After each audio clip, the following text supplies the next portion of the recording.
ये सब दोगलापन है। मैं तेरा दोगलापना उतारता हूँ अब। भारत पे के सीनियर मैनेजमेंट ने असनीर पर फंड हेराफेरी का आरोप लगाया और बोर्ड से लंबे विवाद के बाद उन्हें सही पद से निकाल दिया गया।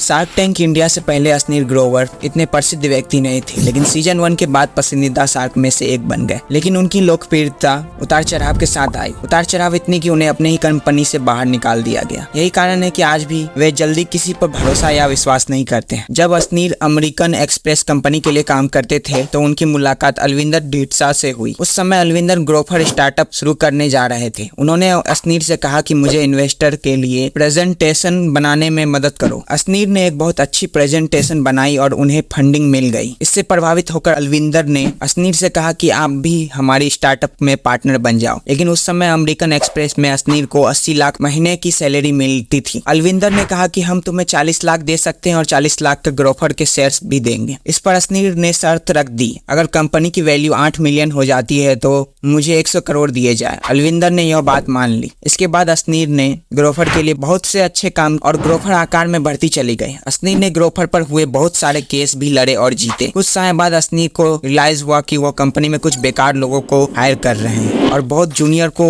असनीर से भी ज्यादा सैलरी दी जा रही थी। जब उन्होंने अलविंदर से इस बात को कहा तो अलविंदर ने उन्हें जॉब छोड़ देने तक के लिए कह दिया। तब कंपनी की वैल्यू 4 मिलियन के लगभग हो चुकी थी। इस पर असनीर के 10 करोड़ बनते थे, लेकिन अलविंदर ने उन्हें 1 करोड़ से भी कम दिया और उन्हें नौकरी से जाना पड़ा। इन शॉर्ट हमारा फर्स्ट लेसन यह है कि किसी पर आंख बंद करके विश्वास नहीं करना चाहिए और हमेशा लिखित कॉन्ट्रैक्ट पर साइन करना चाहिए। यहाँ असनीर इसलिए फंसे क्योंकि उन्होंने बोले गए बातों पर विश्वास कर लिया। सेकेंड लेसन आता है डोंट टेल योर सीक्रेट। जब असनीर IIT में पढ़ते थे तो एक बार उन्होंने फ्रांस की फेलोशिप का नोटिस देखा, जो केवल 5 बच्चों को ही फेलोशिप दी जानी थी। यह बात असनीर ने बाकी बच्चों को नहीं बताई, क्योंकि अगर सभी बच्चे अप्लाई कर देते तो शायद उन्हें वह फेलोशिप नहीं मिल पाती। इसलिए जिन बच्चों ने उस नोटिस को पढ़ा केवल उन्हीं ने अप्लाई किया। बच्चों की संख्या कम थी, इसलिए असनीर को आराम से फ्रांस की स्कॉलरशिप मिल गई। स्कॉलरशिप में उन्हें बहुत ज्यादा पैसा भी मिला और उनकी फीस भारत के फीस के बराबर ही लग रही थी। इससे उन्होंने सारा यूरोप घूम डाला और वहां से काफी इंफॉर्मेशन और ज्ञान भी अर्जित किया, जिससे उन्हें आगे चल के अपनी कंपनी बनाने में बहुत ही सहायता मिली। इसलिए असनीर के मुताबिक हमें किसी को भी अपना सीक्रेट नहीं बताना चाहिए। लेसन नंबर 3 है स्पेंड टाइम विद एक्सपर्ट। इस चैप्टर में असनीर बताते हैं कि हमें कभी भी अपने आप को परफेक्ट और महान नहीं समझना चाहिए। हमसे ऊपर भी बहुत से लोग हो सकते हैं और हम दूसरों से भी बहुत कुछ सीख सकते हैं। जब आप इस माइंडसेट से किसी कंपनी को शुरू करेंगे तो आपको बहुत ज्यादा सफलता मिलेगी, क्योंकि आपका माइंडसेट एक ग्रोथ माइंडसेट बना रहेगा और आप हमेशा दूसरों लोगों से सीखते रहेंगे। असनीर जब फ्रांस गए थे तो उन्होंने वहाँ के लोगों को नजदीक से देखा। उन्होंने देखा कि वहाँ के लोग स्टूडेंट बहुत ही डिसिप्लिन में रहते हैं। वे टीचर के लेक्चर को नोट करने के लिए अलग अलग पेन का इस्तेमाल करते थे। इससे उनका नोट बहुत ही प्रभावी बनते थे। असनीर ने भी यह टेक्निक सीखी और बाद में वे कलर पेन से भी नोट बनाने लग गए। इससे उनके ग्रेड्स में बहुत ज्यादा बढ़ोतरी हुई। उन्होंने फ्रांस के लोगों से अनुशासन में रहना भी सीखा। इससे भी उनकी सारी कंपनियां आगे चलकर बहुत ज्यादा सक्सेसफुल हुई, क्योंकि वे माहिर लोगों से हमेशा कुछ न कुछ नया सीखते रहते थे। लेसन नंबर 4 है गिव प्रेफरेंस टू फैमिली। कुछ लोग अपने काम धंधे में इतना मशहूर यानी बिजी हो जाते हैं कि वे अपनी फैमिली को ही भूल जाते हैं, लेकिन असनीर के मुताबिक ऐसा करना गलत है। जब आप पर कोई मुसीबत आएगी तो आपका काम नहीं पूछेगा कि आप कैसे हैं, बल्कि आपका कोई फैमिली मेंबर या रिश्तेदार ही आपका हालचाल पूछेंगे। बुरे वक्त में भी यही लोग आपके काम आएंगे। 20 साल पुराना दोस्त भी आपको धोखा दे सकते, लेकिन आपके फैमिली मेंबर कभी भी आपको धोखा नहीं देंगे। इसलिए असनीर कहते हैं कि जब आप कोई कंपनी शुरू करते हैं तो उसमें अपने रिश्तेदारों या फैमिली मेंबर्स को भी उचित पोजीशन दे। इससे आपकी कंपनी कभी भी डूब नहीं सकती, क्योंकि वे आपके फैमिली मेंबर जी जान लगा के आपके भलाई के लिए काम करेंगे और कोई भी आपकी कंपनी में गलत कार्य कर रहा होगा तो इसका फीडबैक आपको मिलता रहेगा। इसलिए उन्होंने अपनी पत्नी माधुरी को हमेशा अपने बिजनेस में साथ रखा। भारत में बहुत सारे बिजनेस इसलिए सफल है क्योंकि उन्होंने पूरा परिवार मिलकर चलाता है। एग्जाम्पल हिंदुजा ब्रदर्स या जिरोदा के कामत ब्रदर्स आदि। इसलिए परिवार बहुत महत्वपूर्ण है। लेसन नंबर 5 है job can not make you rich. Ashneer कहते हैं कि जॉब से आज तक न कोई अमीर बना है न कभी बनेगा। भारत के मिडिल क्लास फैमिली की यही मानसिकता होती है कि उन्हें कोई सरकारी जॉब मिल जाए फिर जिंदगी सेट है। इसके बाद वे सारी जिंदगी बंदी बंधाई तनख्वाह पर काम करते हैं। कुछ सालों में थोड़ी बहुत इंक्रीमेंट होती भी है, लेकिन फिर भी वह आदमी किसी को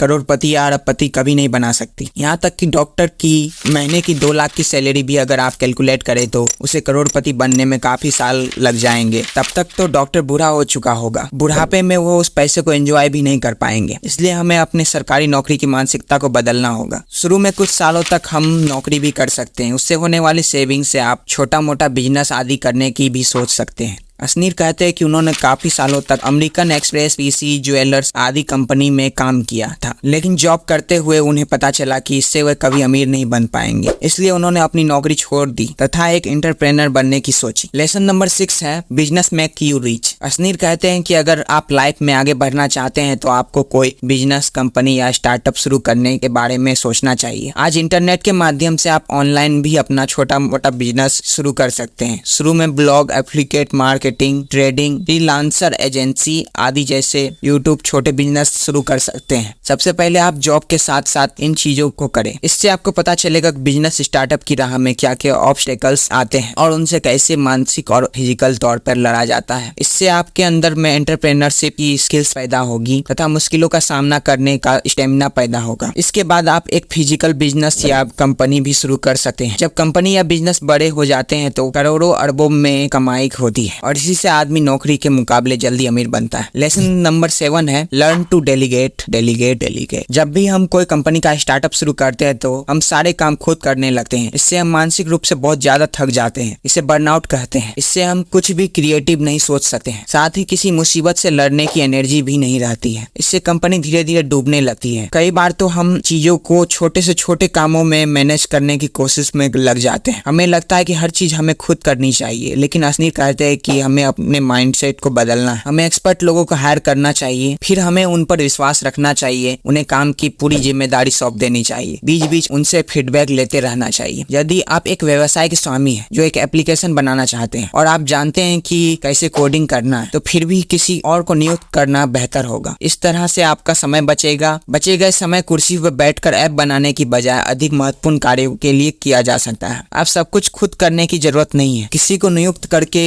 उसे वो काम दे जिसमें वो एक्सपर्ट है और आप उस बचे हुए वक्त में आप महत्वपूर्ण कार्यों पर ध्यान केंद्रित कर सकते हैं।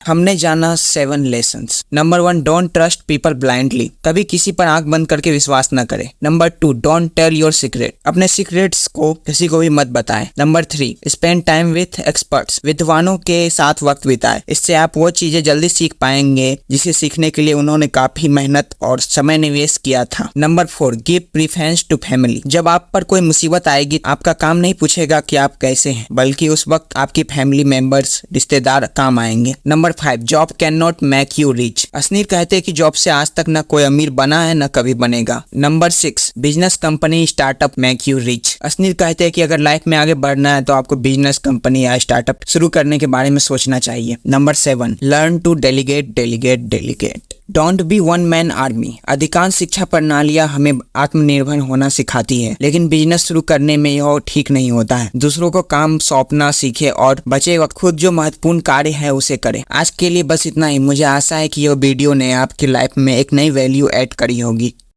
और इधर लेफ्ट साइड में वीडियो है जिसमें मैंने बताया एक्शन लेना क्यों जरूरी है, और राइट साइड में रिच डैड पुअर डैड की बुक समरी है। मैं आपसे वहीं पे मिलूंगा।